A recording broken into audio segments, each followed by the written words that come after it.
everyone. Looks like we're diving into the world of bilingual parenting again today. I'm seeing you've been prepping for your little one starting school and thinking about how to make that whole bilingual thing work, huh? That's great. You've been checking out Bill and his Raised in Thailand YouTube channel, right? Yeah, Bill's channel. It's a treasure trove of info for parents like you, especially if they're raising kids in a place where their home language isn't the main one. Right. He's got this knack for explaining stuff in a way that makes you feel like you're just chatting with a friend who's been there. It's that personal touch. He's speaking from experience, raising his own trilingual daughter in Thailand. Gives it that extra layer of I get you kind of vibe. Totally. So for today's deep dive, we're zeroing in on his Minority Language Success Series, specifically Part 6, School Start Strategies. Save your child's minority language, ages 5 to 7. It seems like you're all about gifting your child the whole bilingual advantage, even when they're stepping into a world where, let's face it, the majority language reigns supreme at school. You hit the nail on the head. It's a worry that's always on parents' minds. Like, boom, the kid's suddenly swimming in the majority language for hours every day. Can feel like you're fighting an uphill battle to keep that minority language alive at home. I bet. And Bill kicks off this episode with a story that I'm sure so many parents can relate to. It's about his daughter's first day of school and how she was, well, kind of freaking out about speaking Norwegian to her teacher. So relatable. Oh, yeah. I mean, it just paints this perfect picture of the pressure kids feel to fit in, especially when everything's new and a little scary, like starting school. And parents, we pick up on that anxiety, too. We want our kids to thrive, to feel comfortable, Absolutely. So Bill goes on to map it all out for us, breaking down his advice into 8 chapters. One thing that struck me, he doesn't get all hung up on the formal language lesson stuff. He's more about creating a fun, chill atmosphere where that minority language feels like it belongs, like it's cool, like it matters. Yeah. That's huge. It's not about drilling vocab or nagging the kid to speak the minority language when they're already wiped out from a day at school.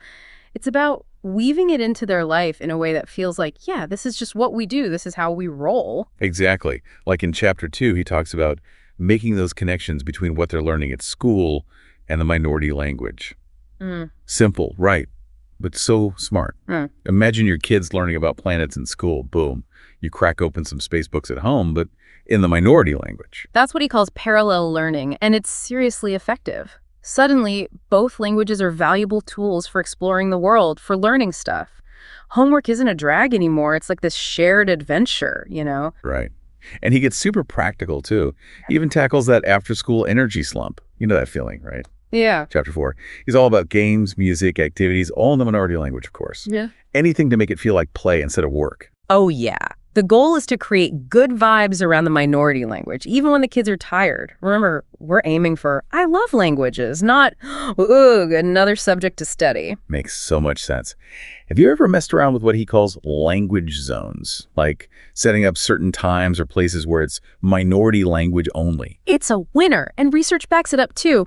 When kids have these predictable patterns for language use, their brains can flip between those languages more easily. It's like giving them a mental roadmap for navigating their bilingual world. So like, breakfast is minority language time, dinner is majority language time, and car rides to school are always minority language zones. It gives it some structure, but isn't super rigid. Who got it? And the best part is you can totally customize it to your family's routines and what you like. Find what works, stick to it, and you're golden. Love it. And I remember in Chapter 5, he's all about celebrating the bilingual thing, sharing stories about bilingual rock stars, finding ways for kids to show off their minority language skills at school, maybe even teaching their classmates a cool phrase or two.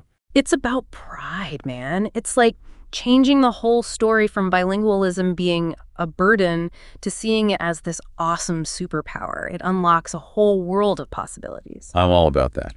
Empowering kids to own their bilingualism. It's a gift, not something to hide. Right on.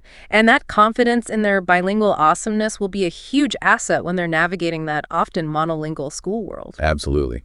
Then there's all that talk about social support, play dates with other minority language speakers, weekend language classes, cultural events. It's like building this whole bilingual crew, right? Crucial. Kids need to see they're not alone on this bilingual adventure. Connecting with other speakers of their minority language is like a fast track to natural, relaxed practice. It's like a mini language immersion experience in their own backyard. It's that feeling when you're traveling somewhere new and suddenly you hear someone speaking your language. It's like, hey, I'm not the only one. There are others who get me. Spot on. And for a kid, especially one who's spending most of their day in a majority language bubble at school, that feeling of being understood, man, it's powerful. It strengthens their sense of who they are and where they come from. Love that. Bill also talks about being proactive with the school, talking to the teachers about your home language routines, your goals, any worries you have. He even suggests sharing cultural stuff or stories in your minority language with the class. It's all about building bridges between home and school, working together to create a space where both languages are celebrated and supported. And the cool thing is most teachers are totally on board with this. They see how valuable bilingualism is. They're often stoked to find ways to weave it into the classroom. Bilingualism is a brain booster, no doubt. Problem solving, memory, creativity. It's a win-win for everyone. So to sum it up, it sounds like Bill's big message is make those opportunities for your child to actually use the minority language, not just hear it, right? Bingo. It's about making it a natural part of your family's daily life in a way that feels real and engaging. Think of it like building this awesome linguistic playground where both languages can flourish. That's a great way to put it. So where should we dig in next? What part of Bill's advice do you think would be most helpful for our listeners as they get ready for this big school transition? You know, I think we should really unpack Chapter 6, the one about social support strategies.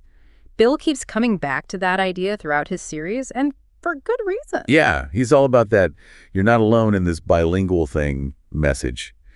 But how does that actually work when a child's at school all day, surrounded by the majority language? That's when having that social safety net in place is super important. Bill starts by reminding us how powerful those playdates with other minority language speakers can be. It's like creating a mini language immersion camp right in your own neighborhood. Right, I get that. But honestly, some days just getting dinner on the table feels like a marathon. Where am I supposed to find the time and energy to organize playdates in the minority language, especially if we don't live in an area where a lot of people speak it? I feel you. It's definitely a juggling act. But even small steps can make a difference. Bill talks about joining online groups for parents raising bilingual kids, or checking out cultural events or festivals that celebrate your minority language. Online groups, that's a great idea. I hadn't thought about that. We do have some family members who live overseas and speak the minority language. Maybe we could set up regular video calls with them. My kid loves showing off their toys and talking about their day. It could be a fun way to work the language into our routine. Totally. Technology can be a game changer for connecting with other speakers. And those virtual interactions, even if they're short, they help your child feel more connected to the language and their cultural background. Bill mentions weekend language classes or cultural activities too. But if my child's already doing 5 days a week at school, wouldn't adding more structured learning on the weekends be overkill? That's a fair point. Remember, we don't want to overload them.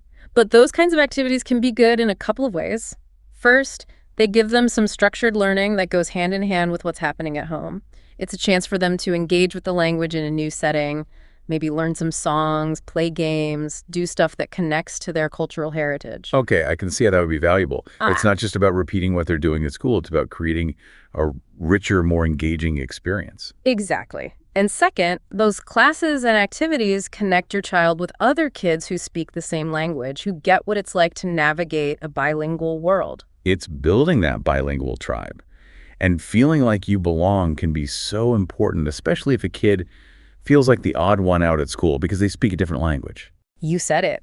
Remember that study we talked about, the one about how a child's attitude plays a big role in what they learn a language? Yeah, that was fascinating. It's like having a filter. Even if you're surrounding your kid with the minority language at home, if they have a bad attitude about it, it's not going to stick. Exactly. And that's where social support is so important. When kids get to interact with other speakers of their minority language regularly, it makes their experience feel valid.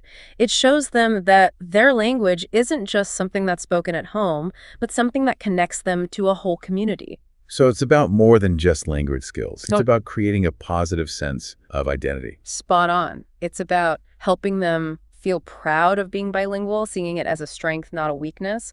And that positive self-image is huge for keeping that minority language alive in the long run. This makes me think about something I've noticed with my own kid.